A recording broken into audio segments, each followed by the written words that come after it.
Welcome in to another edition of the Voice of the Land right here on the Big Play Network. Partner with LPV Productions. Brought to you by our friends at Greeny Sports Cards. Reach out to them, greenysportscards.com. More information on them to come. We got an update just before we started the show tonight, so we'll get that from Ryan a little bit later. And, of course, we are on the V On Air Podcast Network as well. Let's just jump right in because let's do it. I have a feeling that Peter titled what I sent as the idea. I didn't know if you guys would like it or not, because I didn't necessarily like it, but it really is never easy to be a Cleveland sports fan. Yeah. And we'll explain why as we kind of go, but we'll start with the news that just came down very recently, just before we started, which for breaking news to happen before the show starts versus Right. after, like this doesn't typically happen. Unfortunately, the two times that it's happened recently, it has involved Shane Bieber and his injury. So Shane Bieber was scratched from his start tomorrow. His rehab start, it was going to be his first one, part of like a possible 4-week process down in Akron with the Rubber Ducks. It was scheduled for tonight, then it got moved to Friday, and now it has been fully scratched and looks like Shane Bieber will be shut down as he came out of a bullpen session on Tuesday, and this coming courtesy of Zach Meisel, The Athletic, Tim Stebbins of MLB.com. Many other reporters have this as well, and probably coming from Bart Swain, the PR director for the Guardians, who usually sends us out to the media. But he's going to meet with doctors and to see what the next steps are, especially Dr. Meister, I think it was, someone I think that was involved in his surgery. See what the next steps are.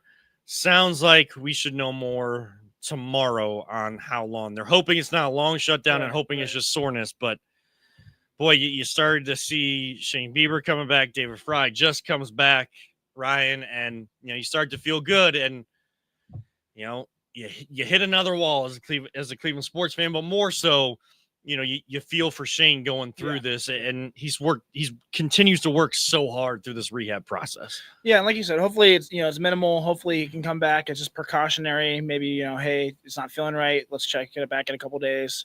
That's best case scenario. We'll see. Obviously, we'll send up some good vibes and prayers up to Shane.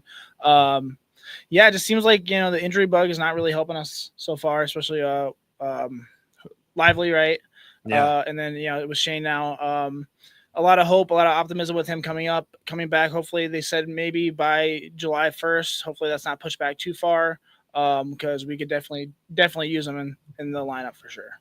Definitely need him in the lineup, and it's a rotation that's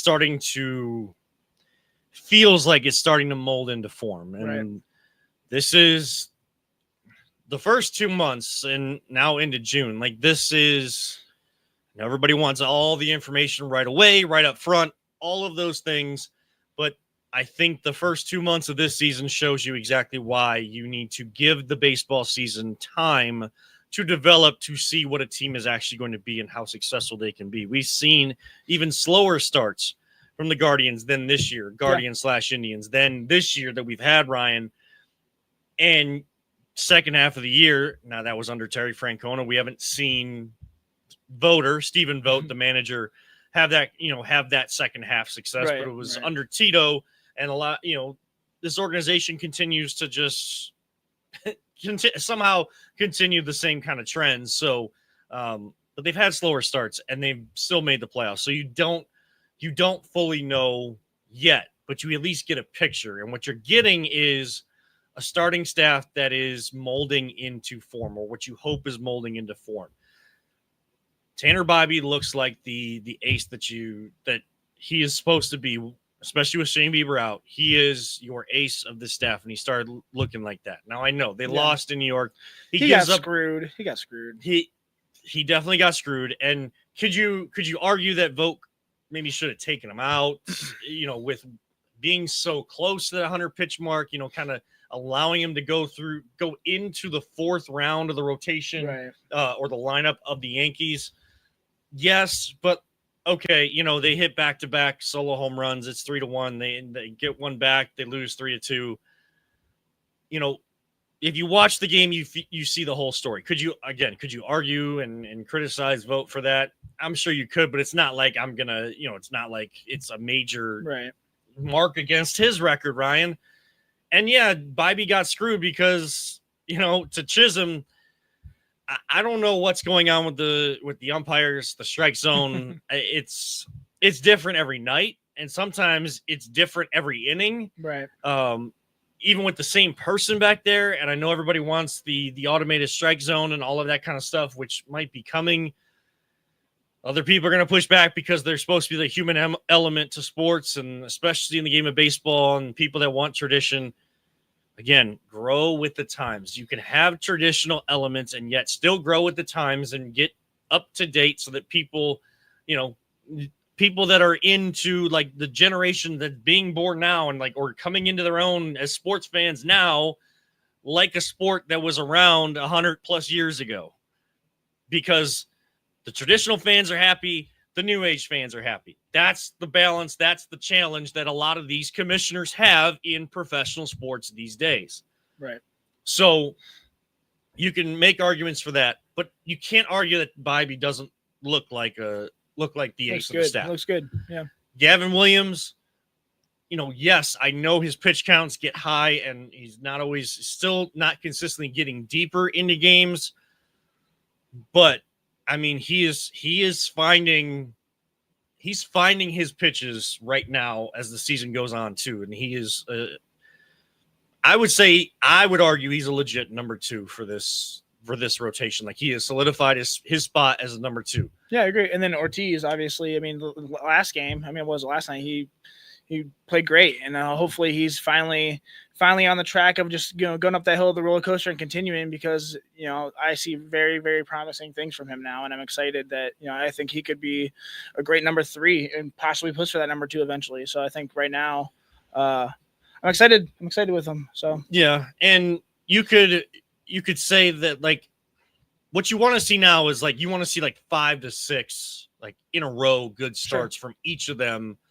As you're getting into this point of the season, to know like the consistency is there. Like you get like 5 or 6 good ones, and then okay, like you're off on one, then you come back, you're able to recover mentally. Next start, you're back into form. Like you need to show it more than just back-to-back games. Like back-to-back games was fine in April and into the beginning of May.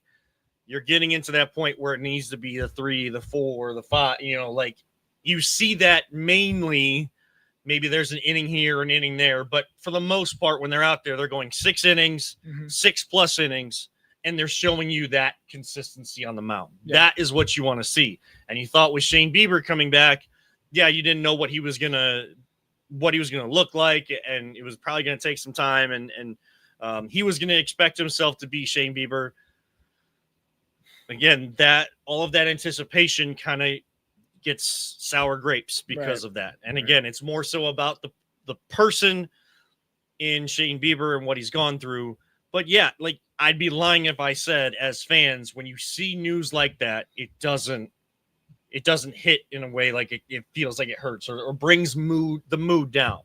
Nobody's at fault. The human body is, like we look at these athletes as superstars and we put them on pedestals, but they're still human beings, and the human body is fragile.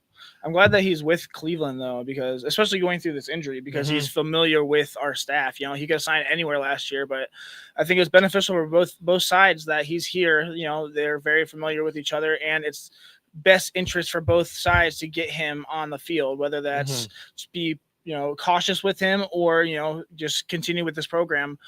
Like I said, hopefully it's nothing crazy. Hopefully it's just precautionary, and it'll be he'll be back in normal rotation soon. But man, again, it sucks to see that, because again, like you're getting all these great reports, and you're seeing the work that he is putting in, and the type of expectations that Shane Bieber has for himself. There's no one on planet Earth that could put higher expectations on Shane Bieber than Shane Bieber himself. That is the type of person, the type of player that he is. He is a perfectionist in a perfectionless world.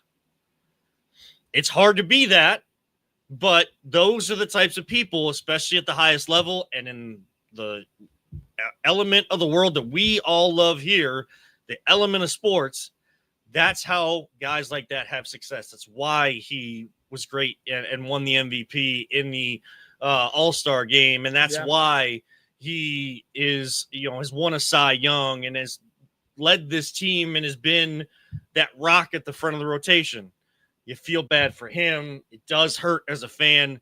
But again, look for information tomorrow. Follow all the beat writers. They're saying that more information should come on Shane and what the next steps are going to be, how long he could be shut down, depending on the length. You have Slade Ciccone. He goes tonight in New York as the guards look for the series win, which would be huge in the Bronx. I know that that's a difficult thing to do. And it's a tough thing to hold them scoreless in one game to go back to back. Like there's going to be runs scored. So the offense is going to have to help out Slade, who has looked good in his first couple of appearances. Yeah, so far I have no complaints about Slade at all. I think people forget this. He came with the Naylor trade, right? Yes. Yeah, I believe so. But people forget that part of all the moves this offseason, they'd also brought in John Means, who was on the IL, who would be expected to add and bring a fresh arm to the rotation or even the bullpen come, I think it's July or August, maybe. It's kind of one of those. Why am I blanking? Matt, what from last year? Why am I blanking on his last name? Who had pitched well in the playoffs? Peter, help us out. Well, we're all just having a day, aren't we? Yeah, all right. Never easy to be a Cleveland fan, but I mean, they brought in guys last year, bother me now.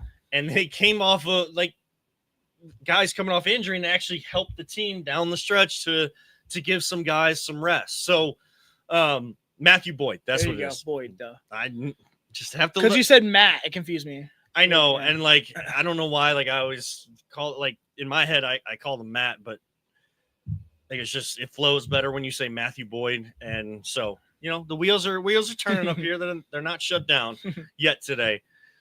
But you had guys like that, so they were kind of looking at John Means to be that Matthew Boyd. Logan Allen has shown some promise this year. He's been willing to adjust and go out to the bullpen. Right. But you would think a move would have to come to, especially as you get closer to the trade deadline, to add an arm. As you stay in contention right now, whether for a wild card spot, the division, they still have aspirations for the division. Moves would have to be made, and we'll get more information on that tomorrow. It just it sucks, man. It sucks. That's not great analysis, but no, not fun. And there's other, I think right field right now is kind of a problem. I think John Kenzie Noel, as much as he's a nice guy, and as much as he could be a fan favorite, he just stinks right now. And I think it would be benefit. A lot of people say it's because he's not playing every day. He's not, he's not consistent playing, so he's not just getting consistent hitting. Well, let's get him that consistent hitting. Let's send him down, find someone else for now. Who is was it De La Cruz was the guy, or no, not De La Cruz. There's so the guys that are in DeLauder is probably DeLauder. Yes, gosh, I'm bad with names. Jeez, it's him and CJ Kafis. Yes, now, Kafis, yeah. DeLauder, is he healthy? Because he's healthy now. Right. I'm not doing this because I work alongside a guy that's close to the team or anything like that. This is me, the guy that learned baseball from my late grandfather, who I do all the baseball coverage I do because of him and honor his legacy and his memory now that he unfortunately has left us here in the year of 2025. Even more so, honoring him by covering baseball. What I've always thought and kind of how he's always taught me, DeLauder, I know, hit a home run very early in his return and, is at AAA. Had the major injury that, couldn't start the year properly and has had a lot of injuries in his career before he's even made it to the big leagues. I think he needs time. I would caution people to try, pushing the narrative to bring him up here right away. I'm not saying you have to wait months. Just saying give it a little bit more here into the month of June. Let's see how he continues to progress down at AAA. And I'm going to get his numbers here in a second when I, let you kind of jump in on this, Ryan. But CJ Kafis is the name that a lot of people are looking at. Now, that one I can't caution anybody on. I can't explain why. Outside of this is what the Guardians do. They don't rush prospects to the big leagues unless forced to do so because of injuries. In right field, Ryan, there's not injuries. Right. Nolan Jones, though, over the last 15 to 16 games is hitting over 300. About time. And when he got, I think it was last night, when he got his hit in that game, he had hit in 9 of his last 18 appearances at the plate. 500. That's great. 500 Awesome. at the plate. So, like, the work that he's been putting in and having, people hate the metrics, they hate the stats, and it doesn't always make sense. And analytics is much bigger in baseball than any other sport, but it means something. And if a bunch of people are bringing this stat out, and not just one person, I know that it means something. He had the highest hard hit rate, over 50% on the team. It wasn't getting into results. And he talked after one of the recent games where he had a big game and had a big impact. I think it was the one where Angel hits the 3-run home run to win over this past weekend, where he was the one to get the 2 RBI single to tie the game late in that one. I think it was the bottom of the 8th.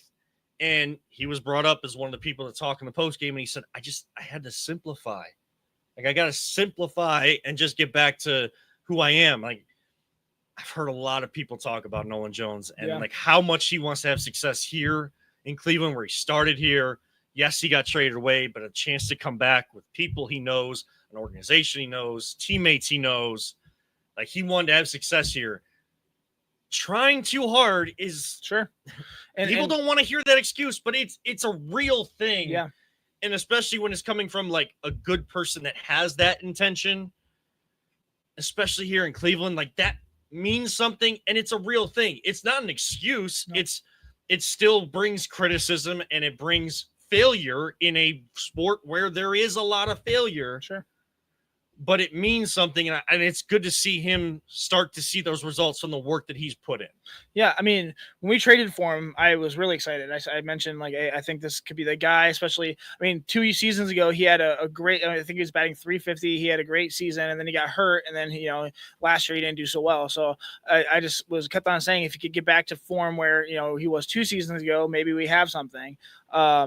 Like you said, trying too hard, guys get in their head all the time. It's a mental game just as much as it's a physical game. And if you overcomplicate things, you can just get jumbled up and have no reaction time whatsoever. So the fact that he has simplified it, and the fact that it has shown, success on the field, hopefully he continues that. And hopefully, he can be that guy that we need out there other than Quan and, hopefully Martinez. We need an outfielder that can hit. We've been talking about it for, I feel like, 10 years now. So if he can be that guy, that would be huge for us.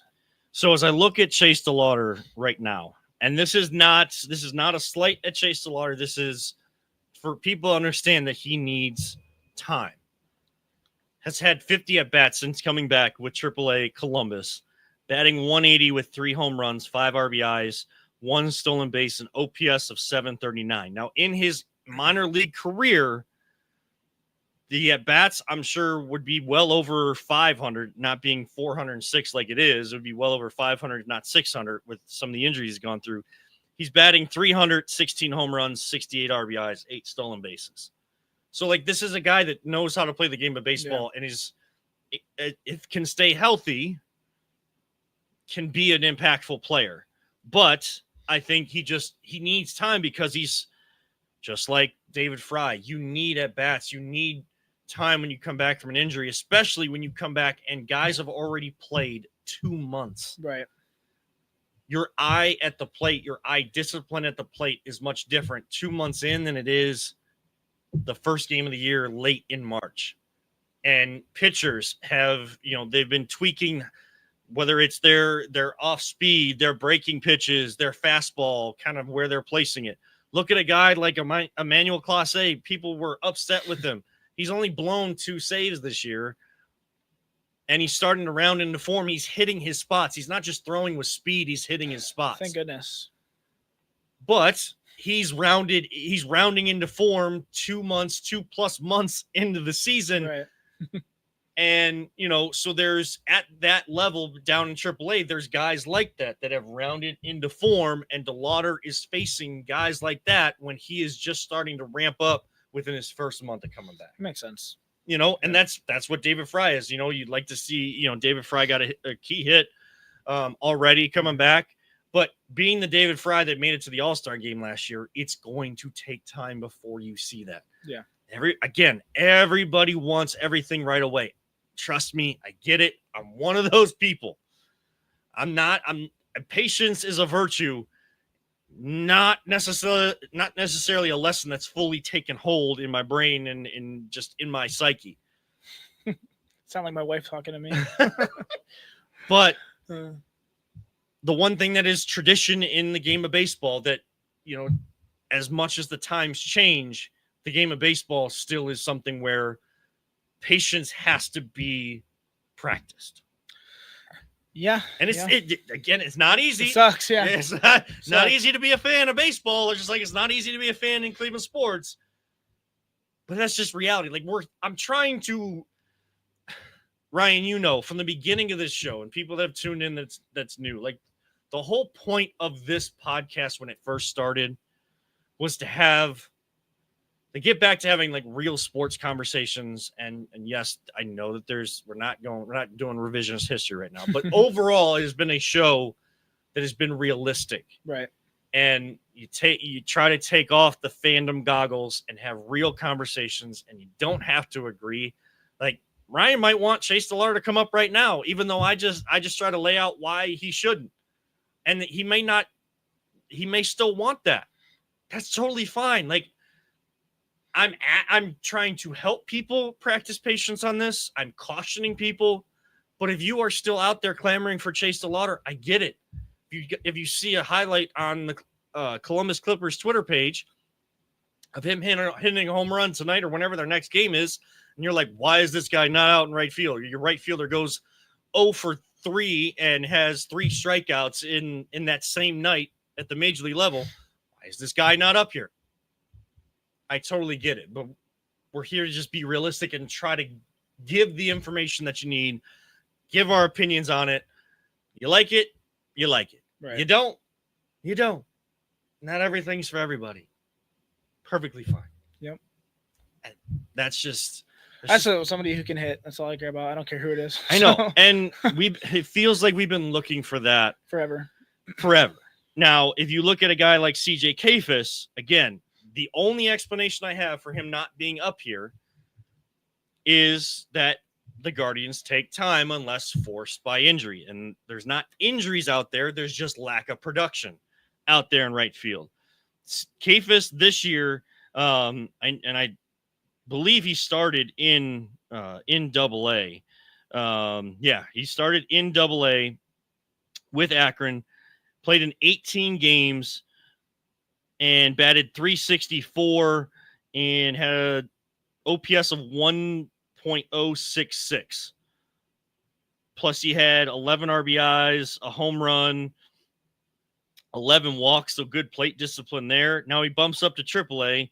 He's now played in 29 games with 110 at-bats, 13 runs scored, 35 hits, 7 doubles, 2 triples, 5 home runs. So upped his home run, his power there in AAA. 16 RBIs, 13 walks, 33 strikeouts, batting .318. It's pretty good. Like, again, he's gone up a level, right?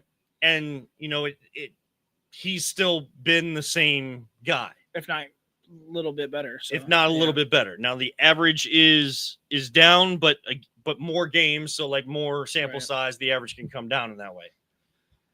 I can't explain it outside of it's just what the Guardians do. And they brought up Kyle Manzardo last year, and there's 2 major examples of bringing a guy up too soon, and the Guardians still having the ability to help them develop and give them the best opportunity to still have success at the major league level.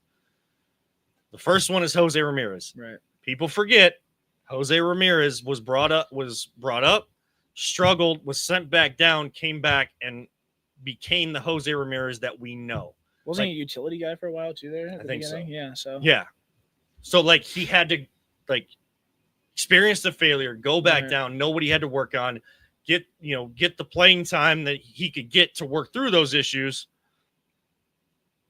And I'm sorry, my wife's asking for where the big Lightning McQueen remote is. For the RC car, baby, I think that's I don't know. I lost that thing again, probably. I'm sorry. I'm sorry. I know you're not supposed to get thrown off in these situations, but Lincoln's a big Lightning McQueen guy, so he's probably like monster car. Probably wants to drive it around. I thought it was on the floor next to the car, but I don't know. He goes in that corner and kicks things around, so maybe it's under the couch. Sounds like my kids. Don't know. Getting back to baseball, though. I don't even know what we're talking about. Just patience. Yeah. Try. I got to try. You got to try. We all got to try. Patience there.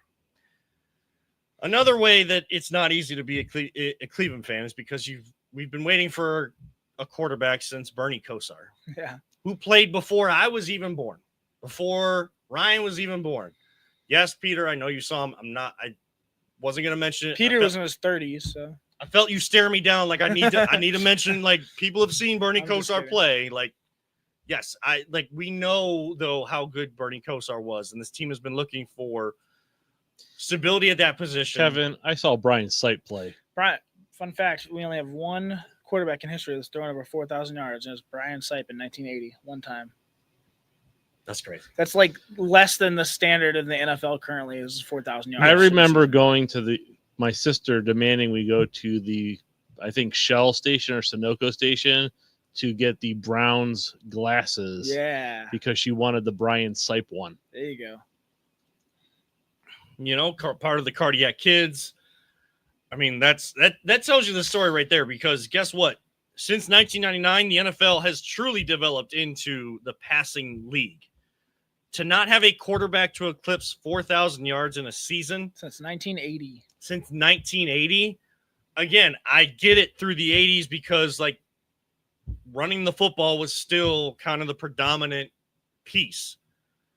Especially after 2010, like, pass first league. We've seen that. Turn of 2020. Even more so, the rules continue to ebb and flow towards the offense having more success as an offense. That's why when you have a good defense, teams are still, you look at a score and it might be like 40-24. Well, yeah, because guys, you can score within 3 plays a lot more often than you did in the past. That's just how the NFL works. The Browns haven't had a quarterback to go over 4,000 yards. A very long time. Since 1980. That tells you all you need to know. And yet, it seems like every year, every other year, quarterback controversy, quarterback competition. Another week, another piece to the competition. And now there's a new quarterback in our division. Oh, yeah. Aaron Rodgers, it was finally announced today. The worst kept secret in the entire league. Yeah. Aaron Rodgers is going to be a Pittsburgh Steeler, a Pittspuke Steeler, because I can't say how else I say their name. Not on this show. Does that change your thought process on how this team can do, how the Browns can do in the division, how they'll do overall, and like any other change to how you feel like the Browns can play against the Steelers this year? Does Aaron Rodgers instill a level of fear? I think Aaron Rodgers is a good quarterback still. I think he's psycho. I think he's got a lot of issues. I think he is just like, I don't know if he's even taking it seriously anymore, but nonetheless, like, he can get a number one receiver open or throw to a number one at least. So we saw the Garrett Wilson last year, and he's got DK Metcalf, who could possibly be a very good receiver. But outside of DK, their offense is garbage. They have a promising rookie running back in Caleb Johnson. They have Warren, who's okay. And then I think their second receiver is a guy last name Austin. Like, he's nobody, Roman Wilson. So their offense really doesn't scare me that much. That being said, the Browns offense doesn't scare anybody either. So No. I mean, No. it doesn't affect how I think of the Browns. I still think that they're just going to go out there and try to compete and not do much, especially with the schedule being nice. But like I said, I still think Browns will probably have a top 5 pick, and we'll be talking about quarterbacks next year. So and I don't think Aaron Rodgers will be part of the division next year. So No, he won't. Yeah. And who knows? At this point, like it as much as playing on the field, it's a competition with the Steelers to find that next guy at quarterback. They got him too. And guess what? Guess who you would trust more to find that guy first? Unfortunately, it's Pittsburgh, because we continue to just spin the wheel. And I don't know. Pittsburgh is right there. I mean, they've been very lucky with quarterbacks for a long time, and then after Ben, they've been garbage. So I think they're just starting their jersey, and that's going to keep going. But I don't think that the regime they have currently can spot a good quarterback to save their lives. But that sucks, because I really like Will Howard. I think he's going to be good. I think that, but we'll see if he will succeed under Tomlin and this regime. He's not going to learn anything from Rodgers. Yeah. So people get on Joe Flacco about his comments and how open and honest he is about the mentorship of it. I loved what he said recently. I think it was last week at OTAs, and I don't know if you heard this, Ryan, or not, but he said, people continue to ask me this question since the first time that I was asked it. It was probably when Lamar Jackson was brought on, and Joe was still there, and he talked about how he's not a mentor. Charles Barkley once said, "I'm not a role model." That's pretty true, Charles, but still a funny dude and a good dude to watch. He's a terrible role model. So. He's a terrible role model, but pretty good on TV and a lot of fun on Inside the NBA. And glad that show is going to continue. Yeah. Flacco has said he's not a mentor, and I like that he kind of finally went in on that question in terms of like expanding on it so people understood what he was saying. Because he said, like, when people ask him that question, like, damned if you do, damned if you don't. Right. You say that I want to be a mentor. He basically said, like, that shows I don't want to actually play. I don't want to compete for the starting job right now. Like, like, they signed Joe Flacco, and what do you think? Like, he's coming in to compete for the number 1 job because he's already been here. Then he goes out and says, I want to be a mentor. Some people are going to perceive that as, well, he doesn't have the right mindset in this competition. And, we need like competition, and they're trying to be more intense and focused and all this stuff at practices and trying to change how they operate in the off season. That doesn't sound like that. Yeah. All right. So you say, I'm not a mentor. Oh, I'm not willing to help the people, people around me, the QBs in the QB room and all of that. Like, this is a terrible teammate. I mean, nothing could be further from the truth. Like, just go back and look at those Ravens teams. I'm sure a lot of those guys would say that Joe Flacco was a great teammate. Yeah. What he said is, I'm not a mentor. Like, I'm not here to, it's almost like holding someone's hand. You got to hold your kid's hand across the street. He's not holding, like, these guys are in the professional ranks. They're adults. He's not here to hold their hand. He can, in meetings, he said, he can, utilize his experience to talk about things, to express why a throw this way should have been made this way, all those types of things. He can show them based on his own prep and be like an example, just in like a teammate. Being a teammate, and not always by the words that he says, but the actions that he does. Like, how does he prepare? Sure. Like, and he can do that right in front of these guys. But if they don't take that in and they don't utilize some of that and instill that into their own development and growth and maturation process, that's not Joe's fault. Right. These are adults. They make their own decisions. The reason why Johnny Manziel was basically just a circus act is because he chose to be Billy Manziel in Vegas and continue to go out and party and whatever else he was doing. I'll say allegedly, because I don't think he's ever clearly said what he's done, but I know he said that, he would drink and things like that. Like, he was more about what came with the celebrity than what it meant to be the face of a franchise as a franchise quarterback. Right. I think that it's I honestly think it's a dumb loaded question to ask a guy like Joe Flacco that anyway, because anyone with a brain would think that he's going in to compete for a job. So he's not there to mentor. He's there to do his job. He's there to be a good teammate. Not to say he's going to go out of his way to be a douche or anything like that. He's going to be a good teammate and help when he can, but he's not going to be like leading meetings and taking side meetings with the guys and because he's trying to win the freaking job. Like, it's a dumb question. He's not a perennial backup. He's fighting for a starting quarterback position in this league, one of 32 different positions. So to ask him that question, it's loaded and you're just trying to get a quote or something, and that's stupid. So. Yeah, it's not like, you're not opening like a new business and there's 10,000 spots for however many candidates there are. In the NFL, like the most important position in the entire realm of sports. This is coming from a guy that like loves the European style of football as well. Like the biggest sport around the world, the biggest position, the most important position in all of sports all over the world is the quarterback of one of 32 spots in the National Football League. Right. Like if you're not coming for that top spot, then what are you doing? And if you're going to have a competition, like, what's going to make Dylan Gabriel and Shadur Sanders much better?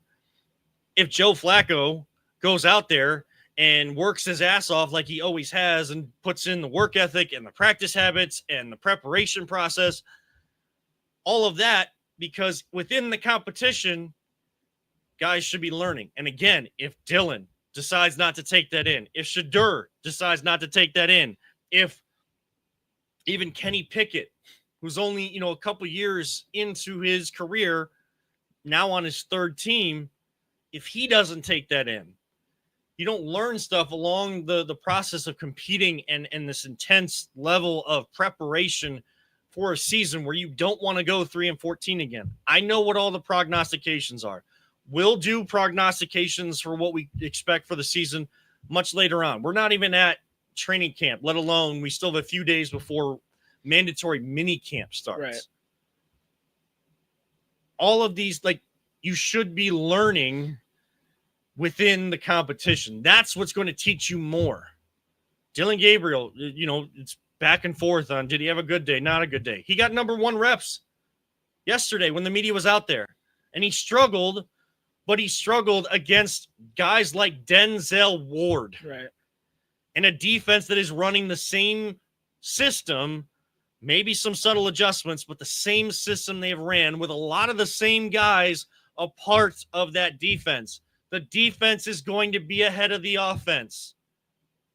If Shadur has gotten number 1 reps, when the media hasn't been out there, we don't know what that chart says, but it may say something similar to what Dylan had to go through yesterday. And also, the receivers aren't the main receivers, too. They have a lot of MAC guys in there for camp and stuff like that. So, like, we'll see. I don't know. It's going to be an open competition, but, like, the whole team's not even there. Well, this is all – I don't chart these passes at all until it's actually mandatory, so – yeah, and if people are charting it, however you're charting it, whether it's just like an overall view so people can get a sense of what happened, especially on that day, or you're going deep into it and like, when was this pass made? 7-on-7s, like who's out there? Like that, I have no issue with anybody doing all this. Right. I'm not someone that does that. Ryan's not someone that would do that, and like, or looking at those numbers right now and trying to. But at least it tells a picture. And maybe you can go back to that when we do start looking at these numbers for real. Sure. And, maybe we see a trend or we see development. But Dylan Gabriel having a difficult day, a lot of people said, struggled early, got a lot better as the day went on. Because he's learning from guys like Joe Flacco who, they don't show you on film out there on social media that a pass that he missed, a pass that got intercepted. I know I've seen Flacco get intercepted, but like twice in a playoff game. That's true. Oof, rough. But like, what are their mannerisms? How do they respond in those circumstances? If Dylan is watching Joe Flacco or Kenny Pickett, how did these guys that have played in the league a little bit, and especially Joe Flacco has been around? Oh, that's how he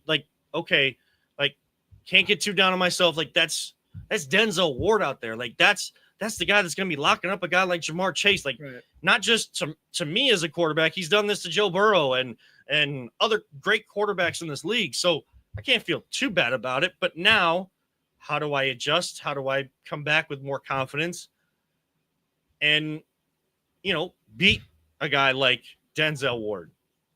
Because everybody gets beat in the NFL. Everybody gets beat. But how do you respond to that and make sure that moment doesn't become that mistake doesn't become the norm? Again, it's all part of the learning process. And we can chart all this stuff all we want. We can debate who we want to be the starting quarterback of this team. But right now, it's about the competition and it's about the learning process. Yeah. And if they're going to go into these workouts and have a much different approach, I love to see that. I absolutely love that. Now, I did hear yesterday, Ryan, that they were short some wide receivers, not just because guys weren't there, but more so guys that were set down. I think Sid Tillman was out, was held out of workouts, and a couple other guys were. Pretty sure I heard, and this came from Cleveland Browns Daily, which is on ESPN Cleveland. So guys that are at the building watching practice, that one of the people they put in at wide receiver was the assistant wide receiver coach. That's crazy. So the interception you saw from Shadur, I think that was the assistant wide receiver coach that had it bounce off his helmet, through his hands. Right. So not even NFL caliber players out there. Not even, a guy like Deontay Johnson who's right. Now you could say you could criticize Shadur and say is there too much sauce on it? No. I mean, you can. Yeah, but it's right. But or I'm going to go criticize the assistant coach because he didn't. Right. This is the time to make those mistakes. Yeah, he's learning the offense. These guys are rookies. They've been in offense for less than 2 months. Dylan threw an interception last week at the media session. Right. Okay, Patrick Mahomes, does he throw interceptions? Yes, but he limits how many times that happens. Dude, Brett Favre, who's people consider one of the greatest. He turned the ball over a lot. Joe Flacco's a Super Bowl MVP, Super Bowl winner. He throws interceptions. But guess what? He keeps you in the game because he's going to throw dimes. Because he knows what his job is. Okay, that's a bad pass. I just gave the ball away. My defense gets it back to us. All right, that's not going to happen this time. Games like that do happen. What I'm saying is this is the time to make those mistakes. And again, the defense is going to be ahead of the offense. The defense knows what offense they're running. They return to the Kevin Stefanski offense that Denzel Ward went against in practice all those years before last year, where they tried to give an offense just to one guy. Right. When Myles Garrett is out there, he's going to be going up against and trying to battle through an offensive line that is blocking. Their blocking scheme is what Myles Garrett went against every year, but last year when they changed the offense for one guy. If you can see a guy have success through all of that, knowing the defense is going to have success against you, boy, then you start to really feel like you're set up with someone to come out of this competition. But mistakes are going to happen. How can you limit them? How can you overcome them? That is what they're working through right now. And we don't see the film work inside. We don't see the classroom work. We don't see the walkthroughs. We don't see the guys in the VR system or, however else they're getting mental reps. We don't see all that. So when we criticize one mistake, oh, you can't throw this because this safety's over the top. Okay, they're going through that same thing in the room. Do they make the same mistake when they come out, when they get a chance to actually do it on the field?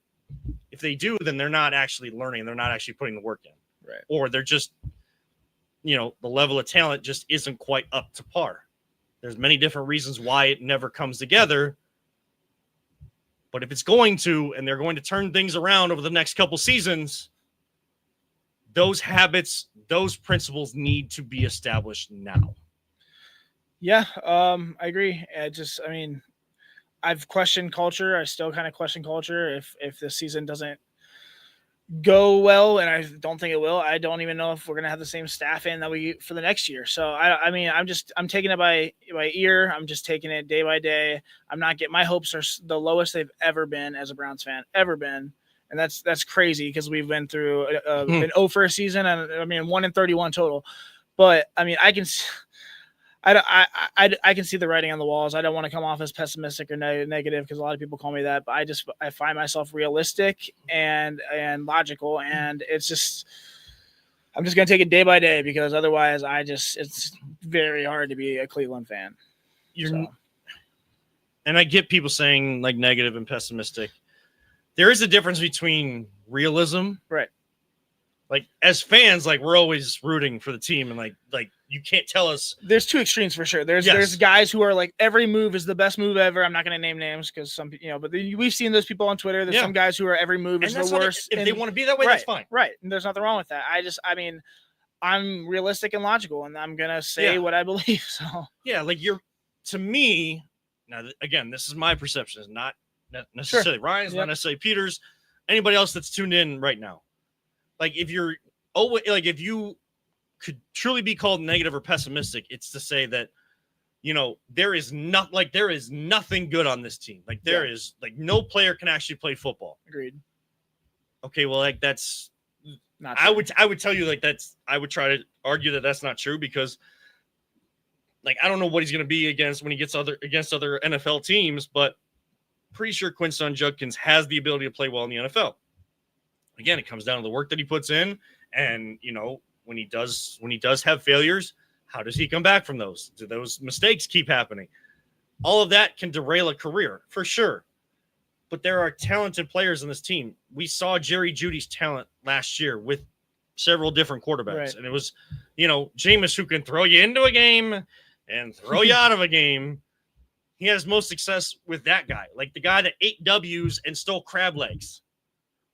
So there was talent there that either he didn't bring out in Denver or it wasn't used properly in Denver or a combination of all of that. So like someone that's saying like none of the 90 guys that are out there have any talent at all.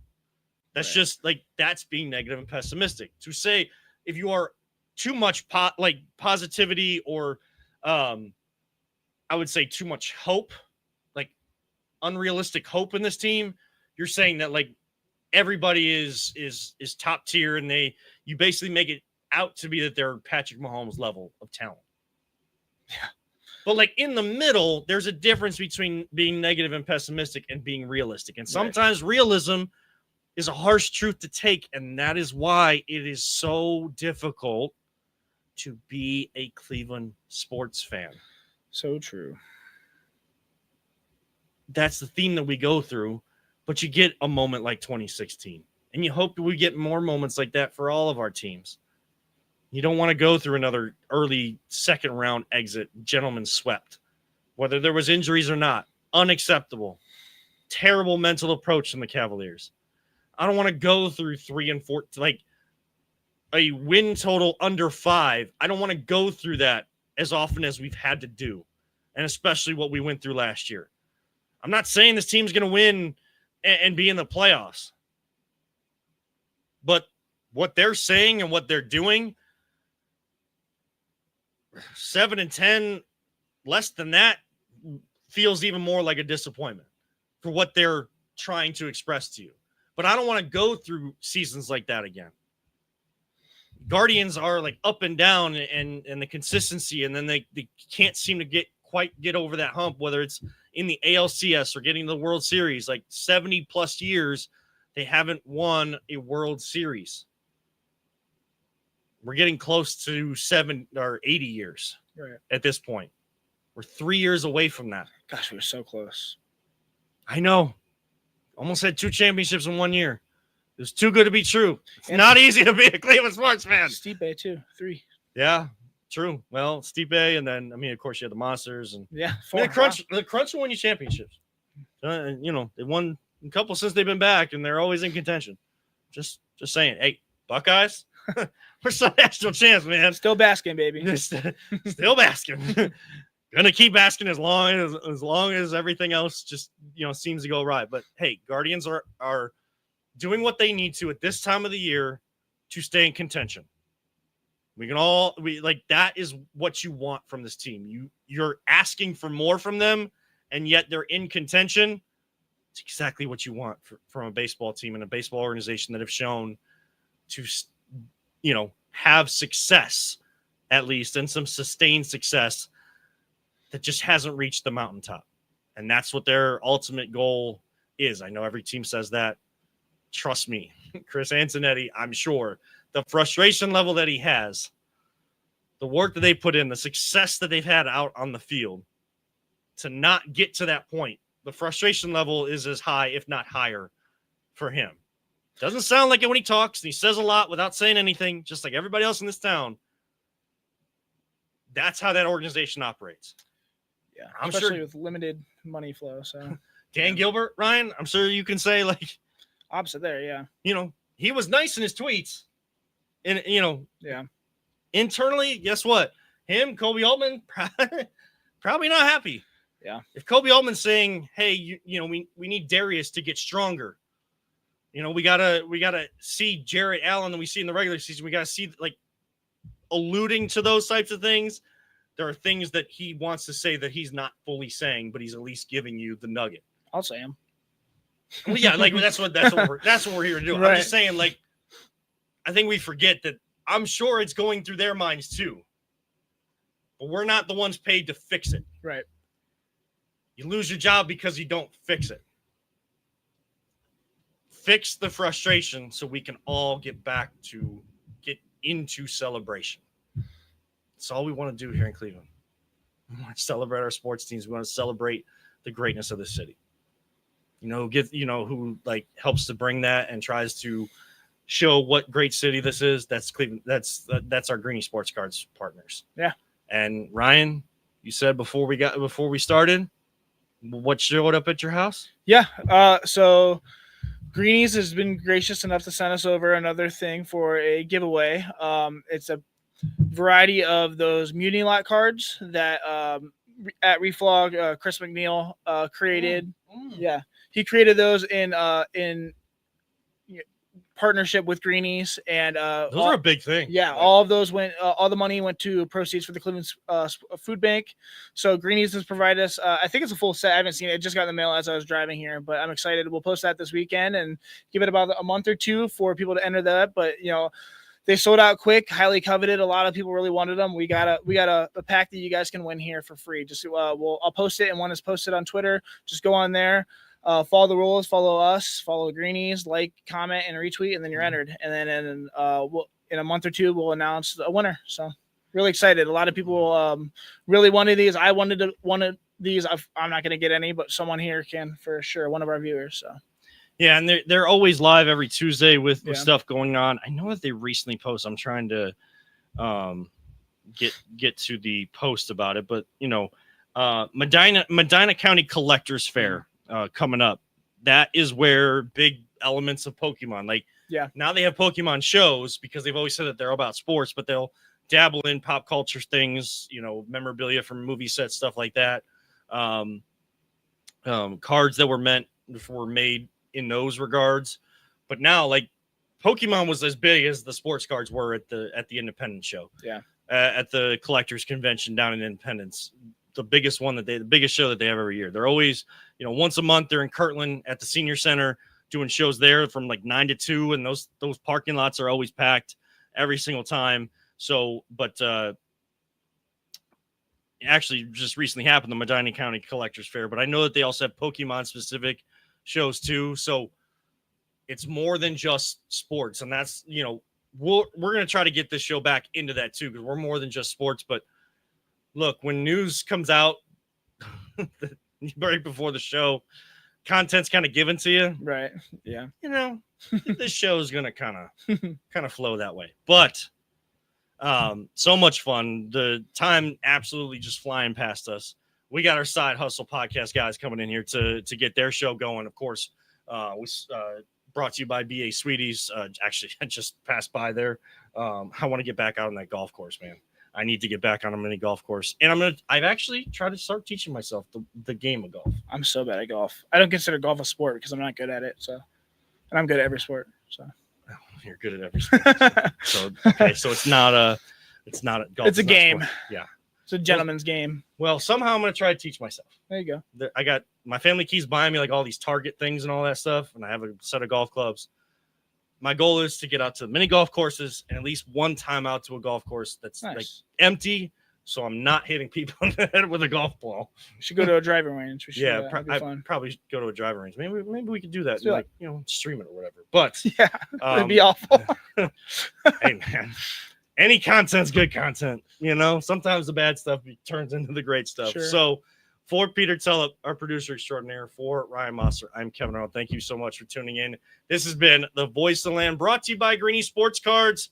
We'll see you next time right here with LPV Productions and the Big Play Network.